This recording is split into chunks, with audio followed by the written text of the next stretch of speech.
Hello everybody, back here again for our vlog a day. And today is Thursday the 11th, and today was a lovely, beautiful day to be alive.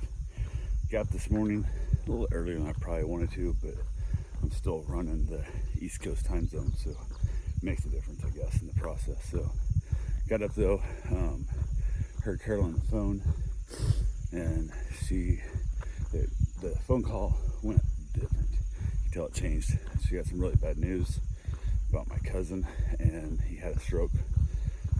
And overnight, early morning, not sure exactly when, and it became all hands on deck, get everything together and get to Iowa City. So started getting her coffee going and hang stuff, got her husband up, and basically I asked her, what can I do? You know, she's kind of like, just kind of stay out of the way, basically is what it was, because she had to get stuff around so she could make the trip up.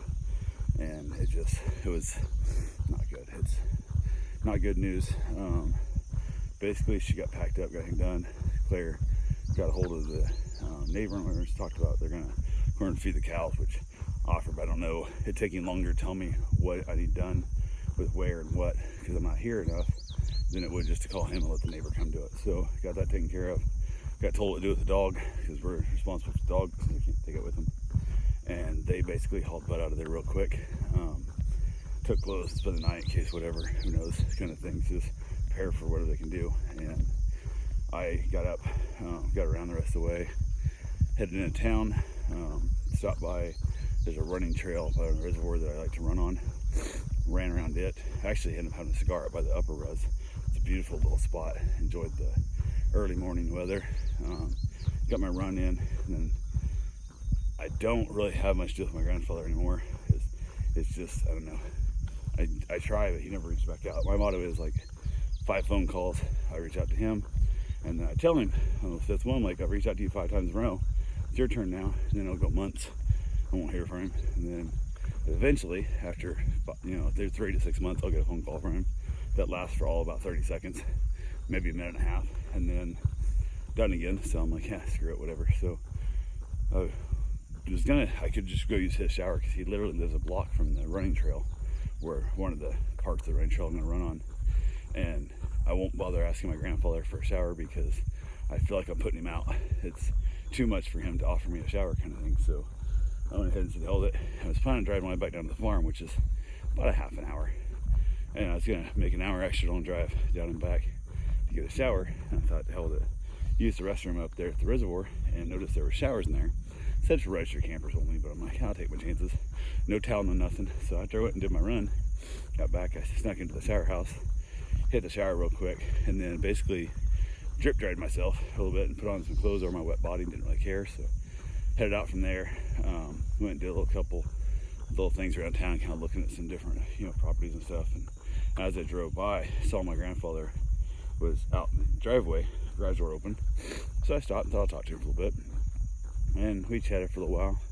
It's getting close to 11:30 or so, whatever, and I kind of hinted towards it, getting towards the lunchtime era, which I don't ever eat lunch, but I had breakfast this morning. I had leftover pizza, so I kind of was thinking, once I eat breakfast, a lot of times I will eat lunch or be hungry by dinner. So kind of hinted towards the time in the morning that it probably wouldn't hurt to go get some lunch, kind of thing, if he kind of wanted to tag along or offer me, a little sandwich or something, kind of thing, for inside, a little can of soup, whatever.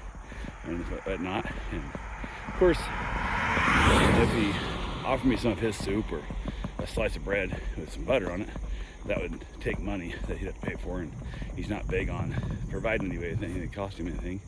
So just ignored it completely. And I hinted towards the fact that I probably need to go out and find myself something to eat again, second time, kind of more hinting towards, hey, I'm going to go up to one of these little restaurants in this little small town that could probably use a couple extra dollars to help bring in some income in this kind of poor town. And he skipped right over it and changed the subject.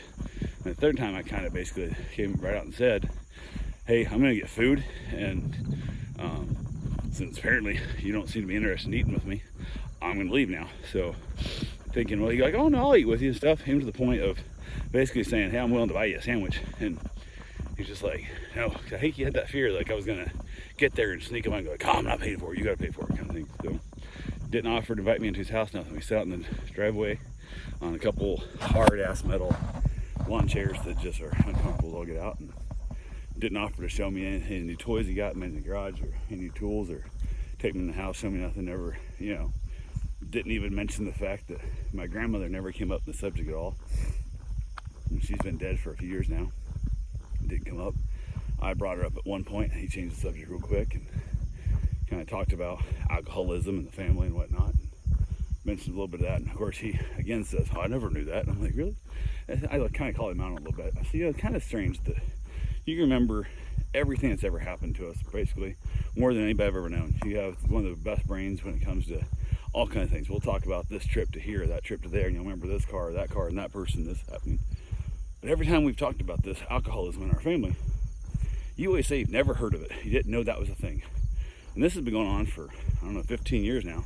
So it's not like you got the short-term memory you don't remember, because you remember the conversation we had before the alcoholism conversation, you remember the conversation after the alcoholism conversation, but that 5-10 minutes in the middle about how the alcoholism in our family, you seem to somehow forget that shit. So you're choosing not to remember it, and that's all right with you if that's the way you want to live your life, and just pretend that shit doesn't happen and whatever and whatnot, and don't really give a damn at that point. But you can't keep telling me lies that you never heard this before, because every time I hear that, I think, oh, he must be getting senile and he needs to be put in a home. So whatever. So we kind of basically handed that. He's just like, I never knew it. I guess I didn't know it. I'm like, well, you know it now, and you keep still ignoring it because your grandson is still an alcoholic, and you're ignoring that shit. And your daughter's an alcoholic, and you're ignoring that shit. But hey, that's what makes you happy at night, and ignore your family and never really give a damn about them, and never offer them help and all that kind of stuff. Then whatever the hell works for you. I don't know. So went ahead and left, and kind of changed like back into just the obliqueness of nothing. And he's like, well, I'm really glad I stopped by, and blah blah. And I'm like, no.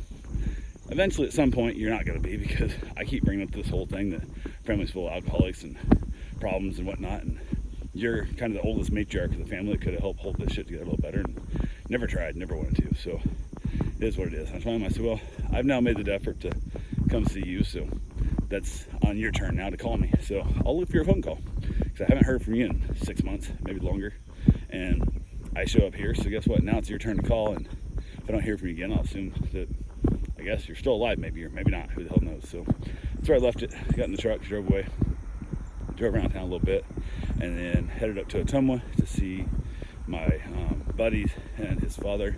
Buddy's up in Iowa City with his mom with chemo treatments and whatnot. So I got there and hung out with Senior for the day, and had ourselves a real good day. Had fun. Everything was great to go. Smoked a couple cigars, and then Junior finally got home, and we talked and chatted a little bit, and I was up there until probably, 11 o'clock at night.